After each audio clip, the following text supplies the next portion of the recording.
2026 has been a big year for Hollywood, ups and downs. And yes, there have been some groundbreaking films that we absolutely adored. We'd say we love them. Amaze, amaze, amaze. Project Hail Mary? We want more movies like that to come our way. Michael? What a biopic. And there's more coming. Godzilla -1, and I Play Rocky. So, will the Hollywood celebrities, will the actors, the directors, and even the executives learn? Or will they be diving in deeper because of the Odyssey into a woke agenda?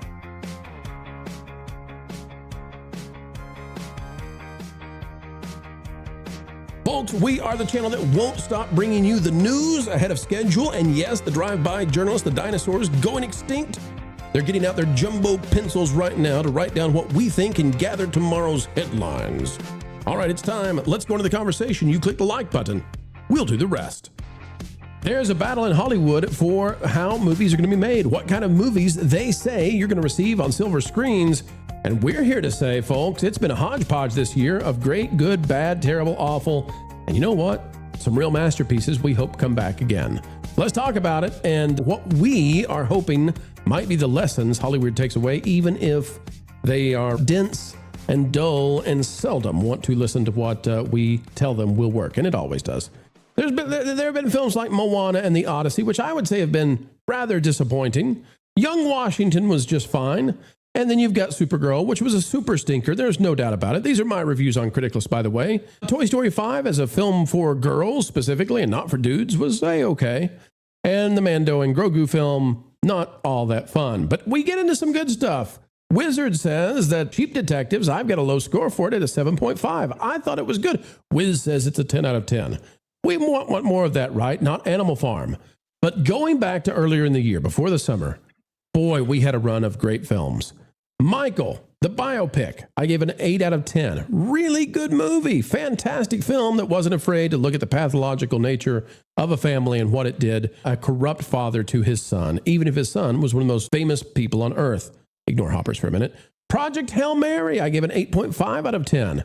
I thought it was phenomenal. I thought it was fantastic. Amaze, amaze, amaze.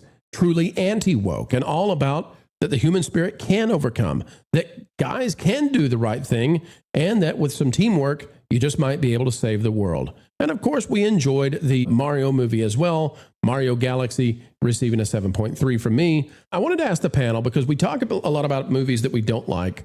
I didn't want to do that every single time. We've had some great films this year, and I'm excited about some films coming up. I'm excited about I Play Rocky. I'm excited about Godzilla -0. I wanted to know from you all, what have been your favorite films this year? And do you think Hollywood is learning at all from this? Like, are we going to get a Top Gun Maverick 3 that's a really good film? Like, are they learning what the audience desires, and are they ready to give that to us? Some, maybe.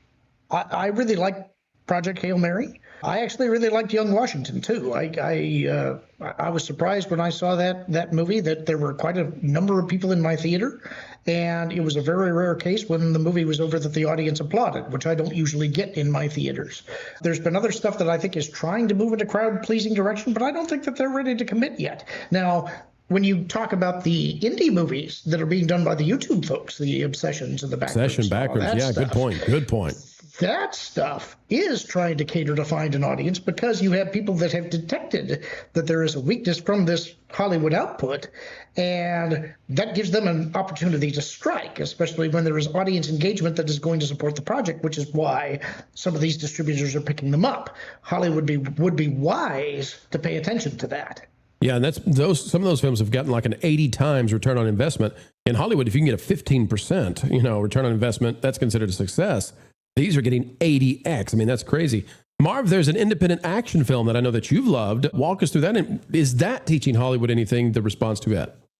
Yeah, that is The Furious, made by the guys who made The Raid Redemption, one of the greatest action films of all time. It has got action on a level never seen before. The fight scenes in this are absolutely incredible. It has a great, story behind it of a father trying to get his daughter back and a husband trying to find his wife. That's absolutely a movie that I think everyone needs to see, especially if you're a fan of the action genre. There's been a lot of good. There has been a lot of good this year. I loved Sheep Detectives also. I very much enjoyed Obsession. I thought Obsession has earned every dollar that it has made. That was such a good film. But again, for every Obsession, there's a Supergirl or a Hoppers or something like that. So I don't think the lesson is being learned where it has to be learned. I think it's being learned in smaller films. I think mid-budget films are starting to take off more, while these big, huge, expensive blockbusters are flopping left and right. Moana was, a case study in excess, in asking too much of your audience and trying to go to the well too many times, because this was their again, they had an evergreen IP, one that was never going out of style, and then they drove it into the ground because it's the Disney machine of I must do more. And that was a Bob Iger decision. So that was another Bob, what are you thinking moment. But yeah, Mario Galaxy movie. I loved Mario Galaxy movie. Well, let me ask you, Marv, you said something important. I don't want to lose it. You talked about mid-budget films are winning this year. Mm-hmm. Are we seeing the same thing that's happening in the gaming industry, happening in movies now? Because we talk about this is the year of AA and single A games, and AAA has really, outside of the hope that GTA 6 can save them, and it may, the gaming industry has just cratered around the big budget gaming. Is that the same thing we're seeing with cinemas? I think it's possible. Yeah. I think that people are starting to feel, like the artificialness of these big budget films that are, assembled by committee. And I think that's where you're starting to see them fail, but you're starting to see things that are, speaking to either universalities or speaking to very specific audiences and actually catering to those audiences at volume. I think you're starting to see, a turnaround with that. So yeah, I think we are seeing that what we're seeing in gaming kind of coming back and making a strong case for it in movies. Yeah, absolutely. It's the year of the indie film. Carol, one of the things that I think is happening right now in Hollywood is that we did get some movies that we've really enjoyed. And I think that drives them crazy because it means that we're not just haters. And I think the Odyssey right now, partly what they're up to is they're trying to frame that as a success that proves go woke, go broke is dead. They're doing that because they've seen significant flops. They didn't like that Animal Farm did so poorly. They don't enjoy when Supergirl stinks up the box office. And so I think they're trying to reframe the Odyssey so that they can get more Odysseys. And what we're saying is, no. We want Project Hail Mary. We want more movies like Michael that are authentic. Carol, what do you think is going to be the path forward for Hollywood if they're going to get this back on track? Is it the Odyssey? Is it softly presented woke or maybe overtly woke, but then masculine enough that people in the middle will say, oh, it's not woke. You guys are crazy. Like, what is the path forward here? Well, I think we're seeing at least I think we're seeing the tail end of decisions that were made like 5 years ago with some of these productions. And so they're just trying to get them out the gate. In my personal opinion is they're not going to learn if we're not articulate enough. Like, Marvin and I joke about having the word count about why we do or don't like things. But the reason he and I discuss things at length is because we're not just saying, I don't like it because the character's boring. Like he and I really dive into what makes it work and not work and why it's shining or not shining in various different ways. And when you come out with a logical argument that's detailed like that, they can't really argue about it. And a lot of times when they're pushing back on our commentary about go woke, go broke, we're talking about the same things that we always do, race change, all that stuff, right? But, you have to discuss why that's detract from the story. You have to, come off as somebody that's at a level higher than they think that we operate. Because to Hollywood and entertainment, they usually think the general consumer is just, dumb. I'm not even being facetious with that. They really do think that we're dumb and we're not going to catch things.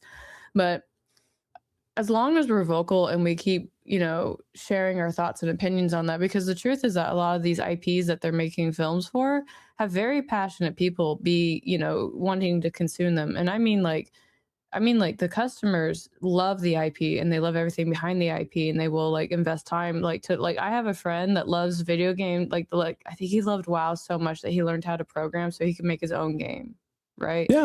Yeah, and it's that kind of passion that's going to keep carrying us through. I think indies are going to do a lot better because indies can pivot faster. Because with these bigger studios, you have to deal with like, you know, your investors, your CEOs, your, you know, all of that stuff. And they are very quick to get in the way. When I worked at one game studio, I got held up not because of the CEO. I got held up because of his girlfriend who wanted us to change a character design. I was like, you don't work here. Like, what is going on? Right. Where indie studios can just, they can change and move and do whatever they need to do to be successful. So maybe I'd be curious to see what films come out next year. And if that's probably when I can tell you if they learned something or not. Some of these studios, I was just pulling up this list because, you know, I've actually seen more movies this year, thanks to you guys, than I have in probably 5 years. But some of these movies that have come out, some of them are from the same studio and some of them do really well and some of them don't. And so I'm kind of curious if they do like their own after action report about why it's rocking and why it's not. So, and that's my very long-winded response. Thank you.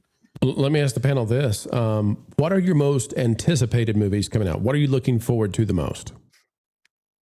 Godzilla -0, I Play Rocky, and I think that might be it. Why? Why are those? Because that's the same for me. Why are those? You know what you're looking forward to? Well, I mean, they look tremendous. The trailer for I Play Rocky was so good. Rocky's my favorite movie of all time. Really enjoyed that. Godzilla -0. I mean, Godzilla -1 was so good. Who wouldn't want to see more for that? I actually also am, and I know this might be dumb of me, but I'm looking forward to Spider-Man Brand New Day. I don't see there's no reason for that to be dumb. I can understand. Well, I don't think the Spider-Man movies have ever truly let us down. I mean, Far From Home was underwhelming, but other than that, I've liked all the Marvel Spider-Man movies.